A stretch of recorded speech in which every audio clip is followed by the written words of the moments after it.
Joker 2: Folie à Deux is the lovely and moving story of a man named Arthur Fleck who had a very bad life.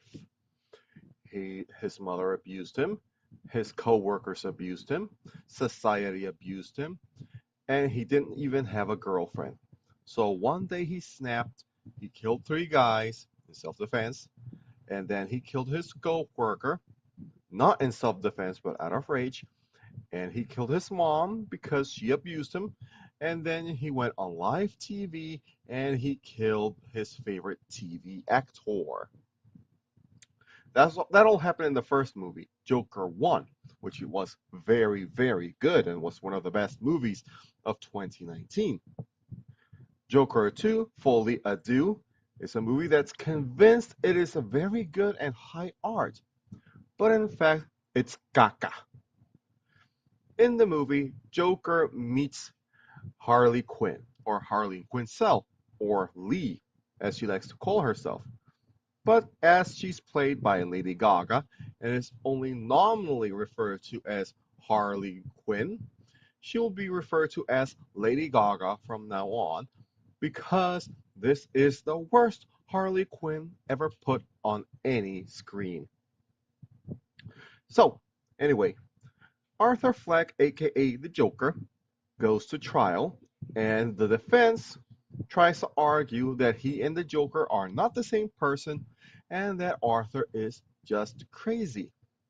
Instead of trying to argue that Arthur is a disturbed individual who really, really, really needs to be locked up in a mental asylum that actually treats him like a human being, they instead go for the easy path of just saying the Joker and Arthur Fleck are two different people.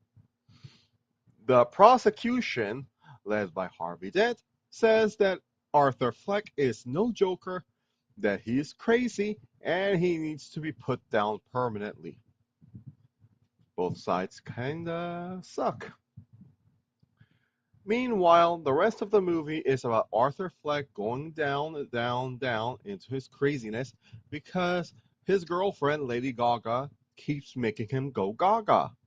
Keep telling him to be the Joker, to take charge of himself, to do what everyone wants him to do, which is to go crazy, to stand up, make a spectacle of himself, tell the people to burn the city down. And for a while, this helps because Arthur Fleck starts believing his own hype that he is the Joker. And this goes well. It goes so well, he even fires his own defense attorney so he can become the Joker and his own attorney. Even though that's a very bad idea, especially if you don't know anything about the law, which Arthur Fleck does not. And it all goes like you expect it to, like caca. Arthur Fleck loses his trial, and he comes to realize he is no Joker. He is just a crazy person, and everyone abandons him. And in the end, he gets stabbed.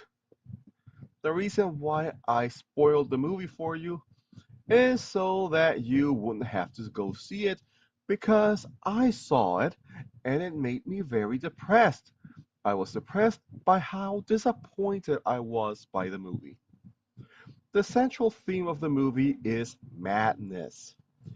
Everyone in the movie is crazy in their own way. You got the guards of Arkham who are crazy with their bloodlust and their violence. They just love abusing people.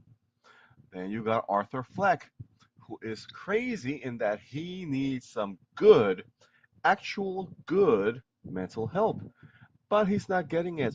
All he's getting are enablers or abusers. That's all he ever gets. And these enablers and abusers only serve to further put Arthur down the rabbit hole of madness. But in the end, the reason why Arthur cannot fully become the Joker is because the Joker is the embodiment of chaos, madness, evil. And Arthur Fleck is none of these things.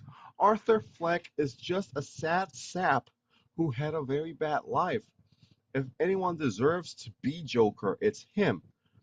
But in the end, he's just too human. All Arthur wants is to be loved, to be accepted. All he wants is a little warmth, a hug now and then, for someone to see him as a person. And the only reason he fell down the rabbit hole of Joker is because that was the only way he could ever be seen.